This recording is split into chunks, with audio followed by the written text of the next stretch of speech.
టైంలో ఏలూరులో సిఆర్రెడ్డి లా కాలేజీలో నేను లా చదువుతున్న సందర్భంలో విజయవాడ వెళ్తాం 2-3 సందర్భంలో రంగా గారిని కలవడం జరిగింది. అయితే రంగా గారు ఏదైతే ఆమరణ నిరాకరణ చేస్తున్నారో క్రిస్మస్ సందర్భంగా ఆయనతో పాటు ఉన్నటువంటి ఆయన అంటే ఆయనకి అత్యంత ఆప్తులు అనమాట. ఆయన ప్రాణం వాళ్ళ చేతుల్లో ఉన్నట్టు లెక్క. వాళ్ళు క్రిస్టియన్స్ సైకిల్ భీమవరం నుంచి వచ్చారు. వాళ్ళని ప్రత్యేకించి క్రిస్మస్కి వెళ్ళమని ఇబ్బంది పెట్టి, లేదు మేము వెళ్ళాం, నేను ఒక్కరిని విడిచిపెట్టి వెళ్తాను, మాకు ఇష్టం లేదు, మేము నీతోటే పాటు ఉంటామంటే ఏమీ కాదు, నేను దేశంలో ఉన్నాను కాబట్టి నాకేమి కాదు, నేను తప్పనిసరిగా వెళ్ళి క్రిస్మస్ చేస్తుండండి అన్నారు. వాళ్ళు లేనటువంటి సమయంలోనే ఆయన హత్య చేయడం జరిగింది. ఒకవేళ వాళ్ళు కూడా ఉంటే ఆయన చనిపోయేవాడు కాదు. కానీ ఆయన బ్రతుకుంటే ఈ రోజున మనం ఆయన ముఖ్యమంత్రిగా చూసేవాళ్ళు.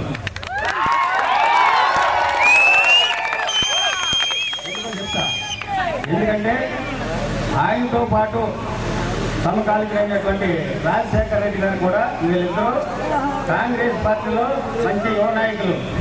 వీళ్ళిద్దరిలో రంగా గారినే ఇందిరాగాంధీ బాగా తయారు చేసి ఈయనకే ఎక్కువ అన్ని విషయాలు చెప్పే సందర్భాలు చాలా సార్లు జరిగిందని నేను తెలుసుకున్నాను. అయితే అటువంటి క్రమంలో ఆ రోజు ఆ సంఘటన జరగకుండా రంగా గారు పెట్టుకుంటే నిజంగా మన రాష్ట్రానికి ముఖ్యమంత్రిగా చూసేవాళ్ళు.